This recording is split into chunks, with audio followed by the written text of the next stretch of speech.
Yuru est un jeune garçon doué avec un fort complexe de sa sœur qui a passé toute sa vie dans ce village isolé. Il est né à l'aube avec sa sœur jumelle Asa, et une prophétie prédit qu'il commandera un jour à de puissants démons. Bien que Yuru lui-même ne soit pas au courant de cette prophétie. Un jour, après être allé chasser, il revient au village, et son ami Danji l'attend à l'entrée. Il est soulagé de voir que Yuru est revenu sain et sauf, mais il est aussi agacé qu'il soit parti sans l'inviter. Pourtant, il ne peut pas vraiment se plaindre quand Yuru a réussi à attraper un faisan tout seul. Alors qu'ils retournent ensemble au village, tous les villageois saluent Yuru, et ils proposent même de venir les aider dans leur travail plus tard dans la journée, mais d'abord, il doit rentrer chez lui. De retour à la maison, Mami Yama et la mère de Danji sont occupées à couper du bois ensemble, et quand elles voient que Yuru a réussi à attraper un faisan, elles sont vraiment impressionnées. Yuru demande à Mami Yama comment va sa sœur Asa ces derniers temps, et elle lui dit qu'Asa a travaillé dur comme d'habitude. Yuru descend à la cave pour voir sa sœur, et derrière une cage en bois, Asa est assise en silence. Cela peut sembler un peu inhabituel, mais elle semble parfaitement à l'aise avec cet arrangement, et en fait, elle a une très bonne relation avec Yuru.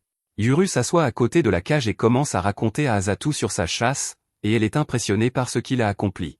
Cependant, Yuru n'est pas vraiment content car il espérait plutôt attraper un sanglier ou quelque chose comme ça.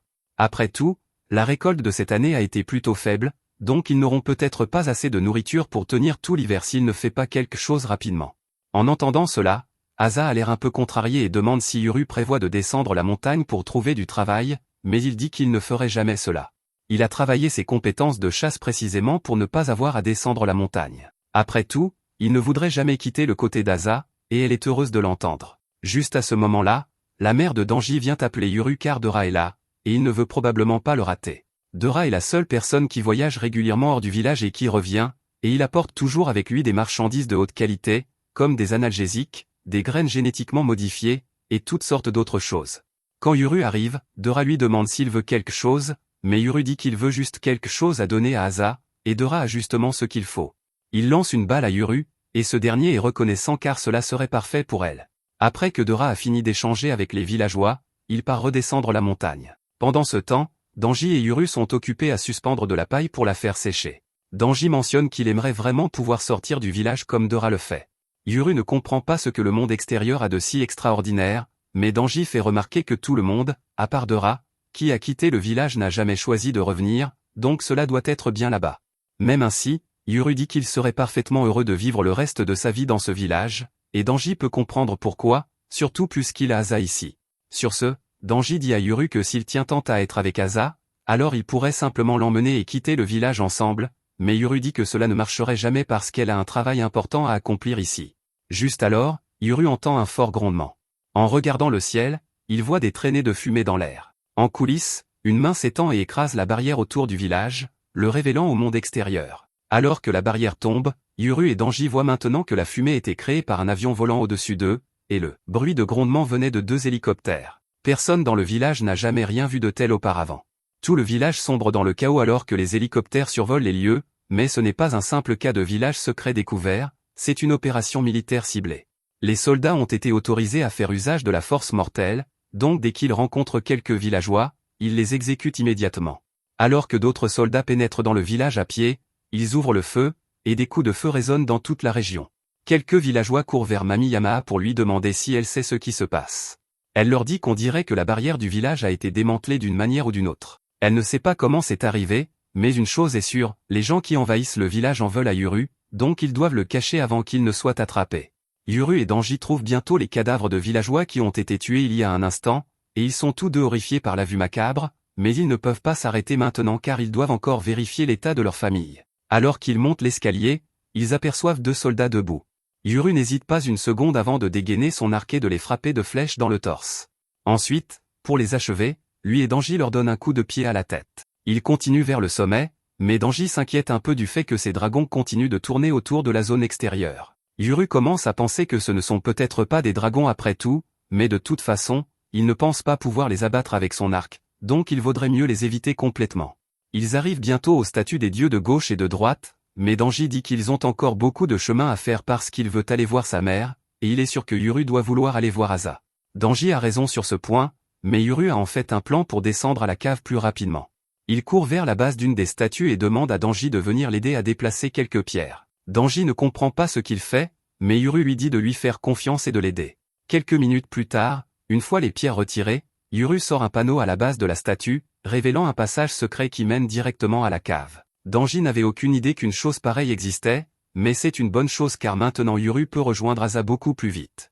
Pendant ce temps, en surface, une fille nommée Gabi vient d'être déposée par un hélicoptère juste devant un groupe de villageois armés de machettes. Elle semble être désarmée, donc les villageois ne savent pas si elle représente une menace ou non, mais alors elle pince ses doigts, et soudain, une partie du corps d'un villageois est arrachée, un peu comme la morsure du renard Daki. Elle procède ensuite à éliminer les villageois les uns après les autres, ne laissant aucun survivant. Une mère essaie de prendre son enfant et de courir avant qu'il ne soit trop tard, mais Gabi est trop rapide pour cela, donc elle arrache également la tête de la mère. L'enfant est rempli d'une terreur absolue à la vue de sa mère en morceaux, mais juste au moment où elle pensait que la même chose allait lui arriver, Gabi lui dit qu'elle n'a pas à s'inquiéter car elle a une règle qui l'empêche de mordre les enfants. Cependant, cela ne signifie pas qu'elle soit contre le fait de les traumatiser mentalement.